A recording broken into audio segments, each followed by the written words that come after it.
for this fully operational battle station. Zzz, zzz, do it! I am so very sorry. I didn't know. As soon as I found out. Welcome back. Thank you so very much. We are here at the Comics Coffee Table. Pull up a chair. Sit beside me. Let me know how your day's been. How's your day going? You know, we need to take a break. We're going to leave the world's problems out there. We're going to pull up a chair to the coffee table. Put any kind of beverage you want under your nose. Wet your whistle. We're talking comic books, and we're going to talk about comic books every day for the rest of the year. We congregate here at this coffee table because we're blessed and grateful to have each other's company and to have such a great hobby to talk about. There's so many things to talk about with comic books. I have found that it is possible to talk about comic books, at least for a couple of minutes, once a day, every day, all year long. 3 p.m. U.S. Eastern daily. Hit that subscribe button while you're here. Turn on those notifications. Ring that bell. Seriously, join us in the live chat on the premiere. If I'm able to make that, I will be knee deep with the geeks that come to the show. This conversation that we're having. Leave a comment in the comments section. Keep the conversation going. This comic book shop style conversation that it's been going on for over a year. We're just going to keep going. This year I have a mission. I am going to reboard, rebox, and rebag my entire collection. Along the way, I'm going to get a general sense of its value and its worth and its condition. Therefore, check these two out. My parents got these for me for Christmas last year. So I am dedicating this year's program to my parents, my mom and my stepdad, Hoppy Poppy. Hoppy's his nickname, so we call him Hoppy Poppy. I think it's cute. And they're a cute couple. They're adorable. They're like a couple of hobbits. You know what I mean? They're, I love them. I miss them so. And I love you guys. And so using the Overstreet Guide to Grading Comics and getting a sense of the condition of our comics. Also, it's a great lens for if we're actively buying back issues, what to look for. Like what are the common defects on a floppy?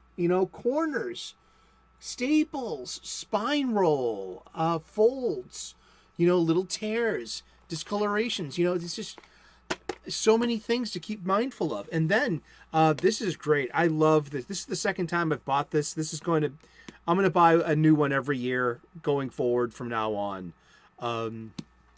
There are links to both of these Amazon pages in the description if you'd like your own copy, so you can play along at home and maybe even value and grade your own books. I mean to tell you that I am not a professional grader. That if you have any serious questions or concerns about the value or condition of your funny books, please go to your local comic book shop and talk to the owner and the staff, and they can lead you in a more professional direction. This show is for entertainment purposes only. This is for us as comic book geeks, and to enable another year of comic comic shop style talk. And I'm thankful and graced and blessed and grateful that you're all here. Thank you so very much. We're gonna get back to this. The mission of this show is to get you to, while we're reboxing, rebagging, and reboarding everything, I'm going to migrate from long boxes to short boxes. They're a lot lighter. And I'm buying all of my supplies at my local comic book shop. Boxes, bags, and acid-free boards.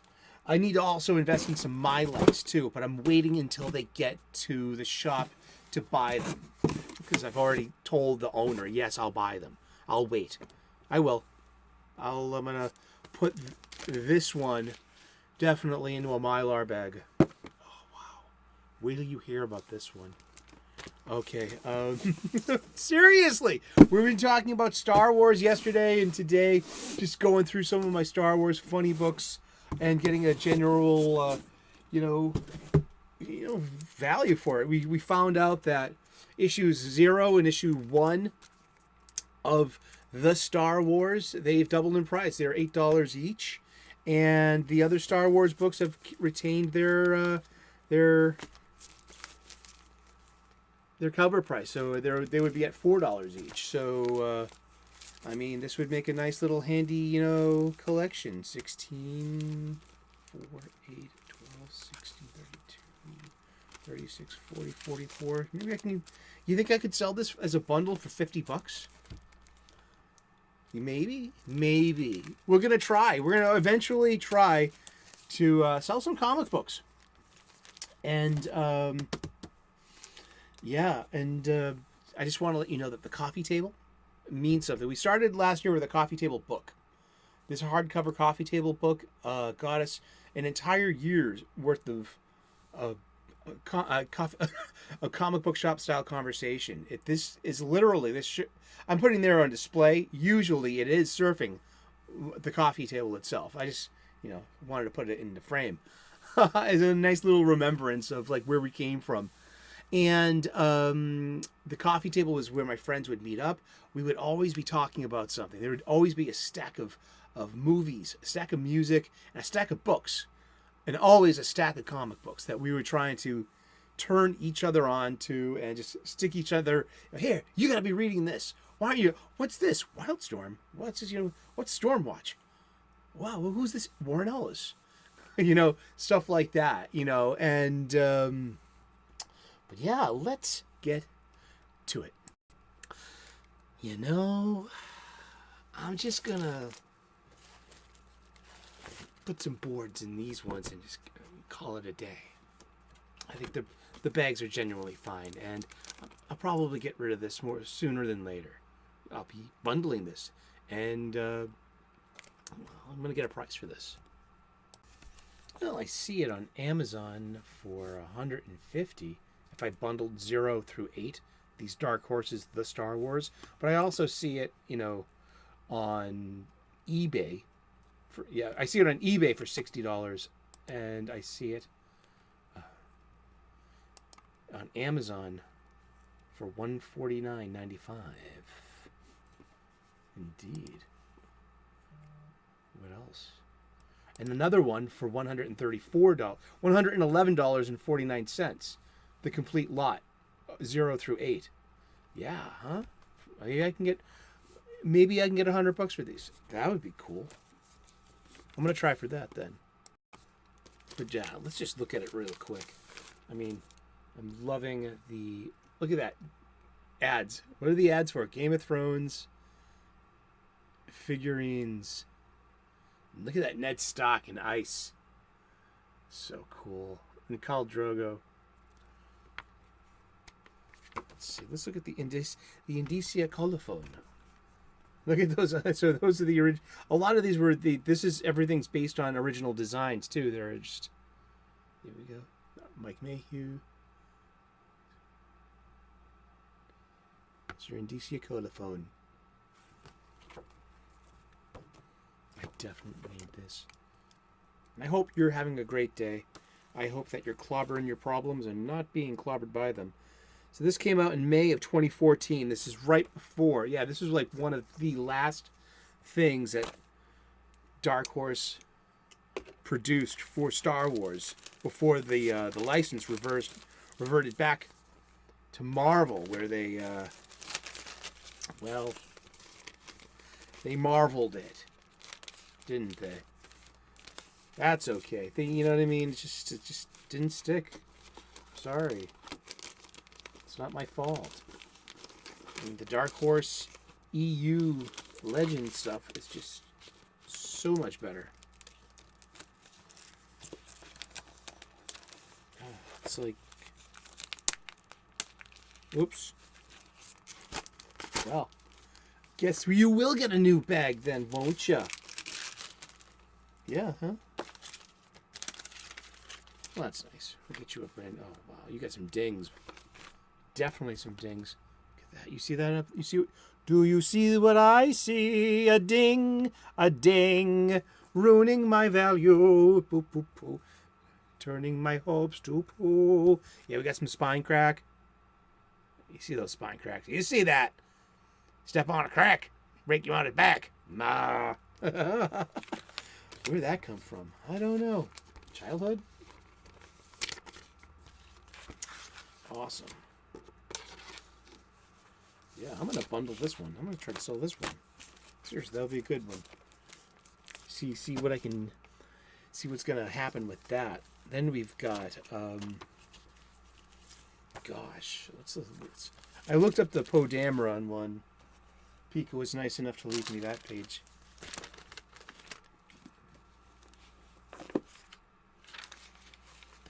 Star Wars, Age of Rebellion. How about Star Wars, Age of Resistance? Yes, Captain Phasma book. $4. And I paid $4. But cool. But hey, let's look at the ads real quick. I mean, this was made... When was this made? There's no date on the cover anymore. Well, it's somewhere in the UPC, isn't it? Did this come out in 2009? Let's see. Let's look at the Indicia colophon. 2019. Yep. I have no idea how to read that. That's fine. We'll learn. So this came out in 2019. This is some kind of prequel story, some Captain Phasma prequel story, and yeah, I mean, but and these Poe Dameron ones. Maybe I can bundle up all of these Star Wars ones and you know, get $10 for it or something. Who knows? Usually issues number 1, you know, and it's a variant cover too. Hello, variant covers. They're supposed to be like, you know, worthy of something. Let's look at Star Wars Poe Dameron, issue 1. Yeah, I mean, issue 1 and a variant cover. Come on, it's not supposed to be like ka-ching. like, hey, if you pay me, right?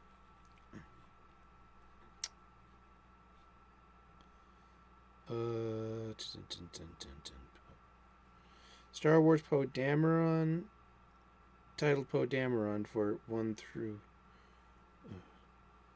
Okay, have to look at P for Poe Dameron. Pika. This is a little half-assed here. Elemental P, Q, R, S, P, P, I, P, O, P, P, P, U. P, U is more like it. P, U. All right, Poe Dameron. Here we go. Poe Dameron. Issue 1. $5. Yep, that's... And... Yep, they're all... it's hard to say worthless, but they're worth their... nominally, they're worth their cover price, which is... oh well. But then you come across something that's been bouncing around your collection for, you know, you bought it when it came out, you weren't hooked on it, but you bought this anyway. This is in decent collection. Let's look at some of the dings. Let's count some dings. Ding! All right. Let's get some spine.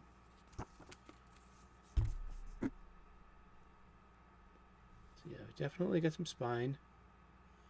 But the staples are fine. Staples are fine. I mean, there's just a little bit of warping, I guess, to it. You know what I mean? Just it's not. It's been loose it's been loose all this time.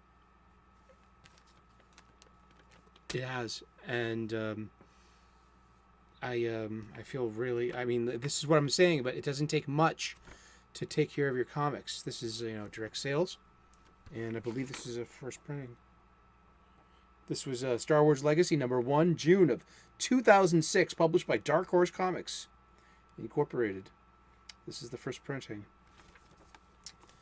And so, just want to keep saying, go to your comic book shop, get some supplies.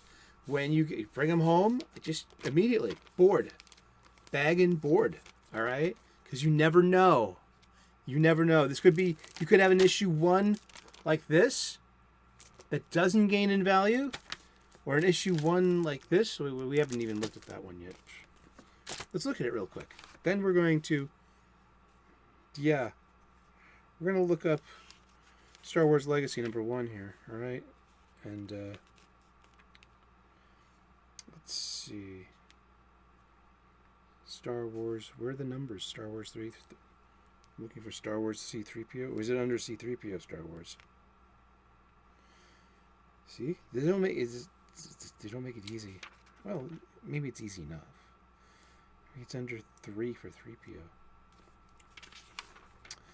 Okay, well, we'll get back to that in another time then.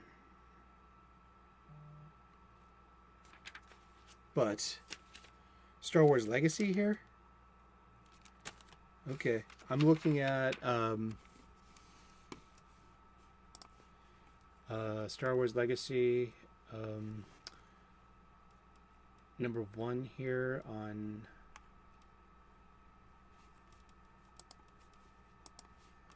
$150 for a 9.4 CGC slabbed.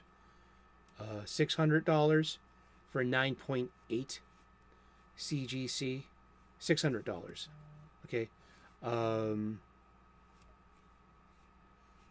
$120 high grade. $450 CGC 9.8 slabbed. Someone's got a 9.4. They're selling it for $79.99.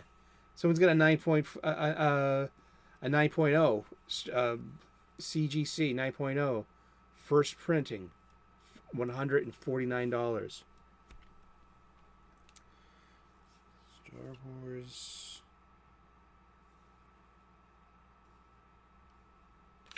Star Wars Legacy.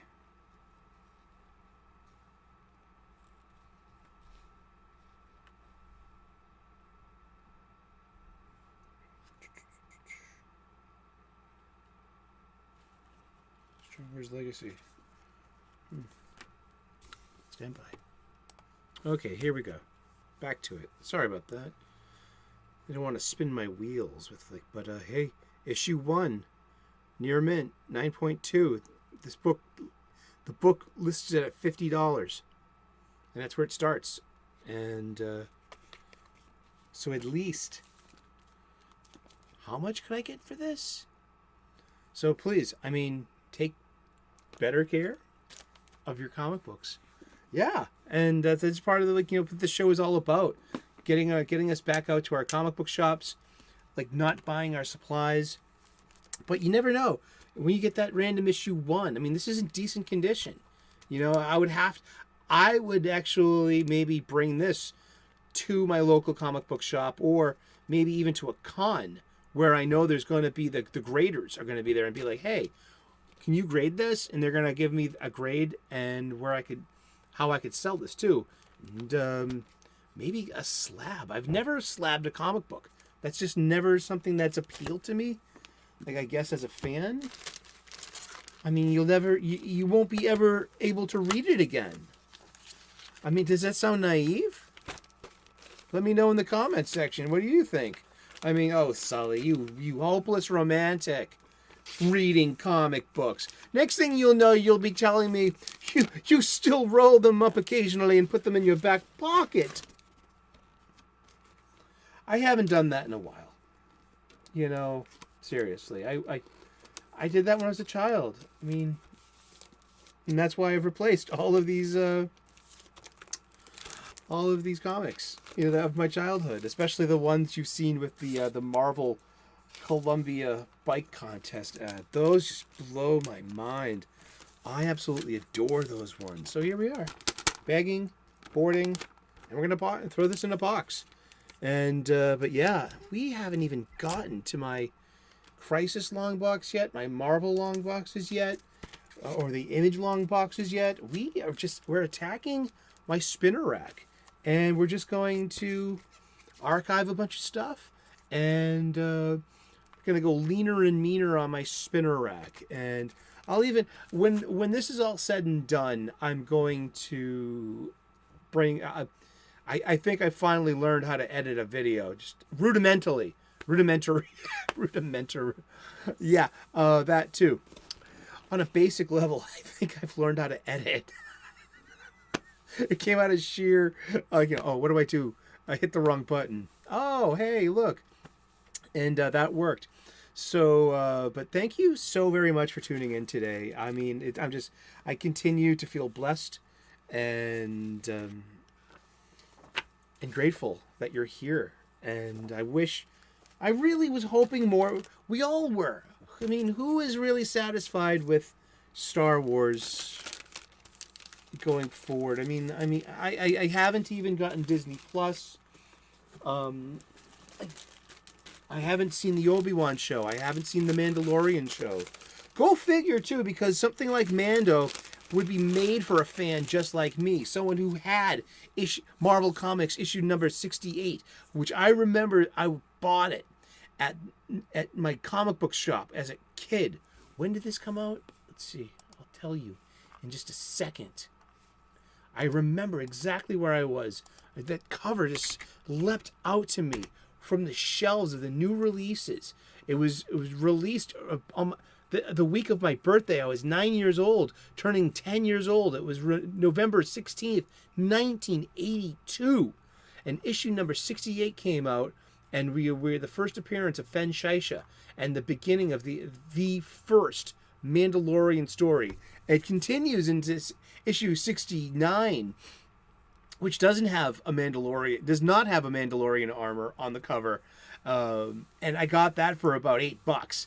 But a decent Marvel Star Wars 68, I saw going at all the cons and in the book too, about $250 or so.